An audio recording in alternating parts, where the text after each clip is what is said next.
عمران خان صاحب سے ملاقات ہوئی ہے ان کی بہنوں کی، اور یہ ایک لمبی سٹرگل کے بعد ہوئی ہے۔ لگ بھگ 2 مہینے گزر گئے، علیمہ خان صاحبہ کو عمران خان صاحب سے ملنے نہیں دیا جا رہا تھا، لیکن آج اچانک کائے پلٹی ہوئی تھی۔ یعنی صبح جب میڈیا والے وہاں پہنچے تو شروع میں یہ رپورٹ ہوا کہ جناب رستے بند ہیں، یہ رپورٹ ہوا کہ ٹرک لگے ہوئے ہیں، یہ رپورٹ ہوا کہ پولیس بڑی مقدار میں بڑی تعداد میں وہاں پہ کھڑی ہوئی ہے، اور ایسا لگ رہا تھا کہ وہی والا سارا ماحول چل جائے گا، شاید احکامات بھی یہی تھے۔ لیکن پھر اچانک شاید کہیں سے کوئی حکم آیا اور ساری کایا پلٹ گئی۔ جو رکاوٹیں بھی تھیں وہ بھی تھیں، جو پولیس تھی وہ بھی تھی، سارا کچھ ویسے ہی تھا، لیکن رویہ اچانک سے تبدیل ہو گیا۔ بڑی عزت کے ساتھ لوگوں کو اندر جانے دیا گیا، بڑے پیار سے ڈیل کیا گیا۔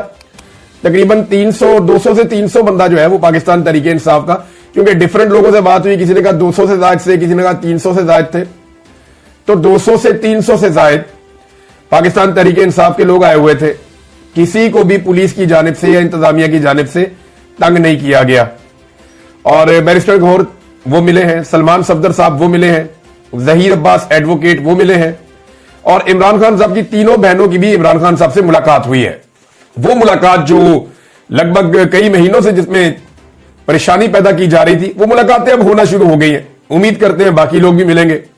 عمران خان صاحب نے 3 چیزیں جو ابھی تک سامنے آئی ہیں، تفصیلی جب ان کا وہ آئے گا عمران خان صاحب کا بیان، یا ان کے ٹویٹر ہینڈل کے اوپر ان کا ایک سٹیٹمنٹ ڈالا جائے گا پورا کا پورا، جب وہ سٹیٹمنٹ آئے گا تو چیزیں ہمیں باقی بھی پتا چل جائیں گی۔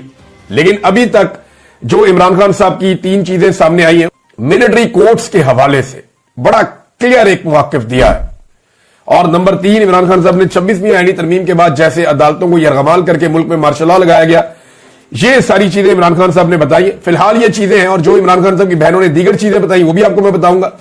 اور عمران خان کی بہنوں نے کہا کہ ہم نے بہت ساری چیزیں عمران خان صاحب کو جیل میں آگاہ بھی کیا کہ باہر چل کیا رہا ہے۔ عوام نے جیسے تمام تر فسطائیت کے باوجود کل سڑکوں پر نکل کر اپنی آئینی حقوق کے لیے احتجاج ریکارڈ کروایا، وہ قابل تحسین تھا۔ میں بالخصوص پنجاب کی عوام کو خراج تحسین پیش کرتا ہوں، جنہوں نے چھاپوں اور گرفتاریوں کے باوجود خوف کے سب بتوں کو توڑ دیا۔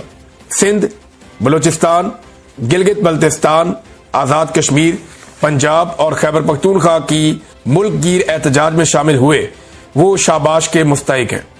لیڈرشپ پر پریشر کے باوجود بھرپور ملک گیر احتجاج عوامی شعور اور بیداری کا شاندار مظہر ہے۔ پاکستان کی تاریخ میں آج تک کسی ڈکٹیٹر کے مارشل لا دور میں اس قدر ظلم نہیں ہوا جتنا عاصم لا میں عاصم منیر کر رہا ہے۔ موجودہ دور کا موازنہ نہ صرف یحییٰ خان کے دور سے کیا جا سکتا ہے، جب عوامی رائے کو روندنے کی غرض سے مجیب الرحمان کی پارٹی اور عوام پر فسطائیت کے پہاڑ توڑے گئے اور محض اپنے اقتدار کے لیے ملک کو 2 لخت کر دیا گیا تھا۔ آج ملک میں جو ہو رہا ہے وہ سقوط ڈھاکہ کے دور کی یاد تازہ کرتا ہے۔ تب بھی جمہوریت کا گلا گھونٹ کر قانون کی بالادستی کا مکمل خاتمہ کر دیا گیا تھا، میڈیا کی آزادی اور احتجاج کا حق چھین لیا گیا تھا، اور ملک میں صرف جنگل کا قانون نافذ تھا۔ اس جبر کے نظام سے نجات صرف تب ممکن ہے جب یہ قوم یکجا ہو کر کھڑی ہوگی، لیکن قوم آج تک حقیقی آزادی سے محروم ہے۔ اس ملک میں جب تک آئین اور قانون کی بحالی نہیں ہوگی، آزادی نہیں ملے گی۔ ہمیں اس مافیا سے آزادی لینا ہوگی، اور آزادی لینا تب ہی ممکن ہوتا ہے جب کوئی قوم قربانی دینے کو تیار ہوتی ہے۔ میں خود اپنی قوم کی خاطر جیل میں بدترین حالات کاٹ رہا ہوں۔ یہاں موجود قیدی بھی اعتراف کرتے ہیں کہ ایسا سلوک تو کسی عام قیدی کے ساتھ بھی نہیں ہوتا۔ جیسے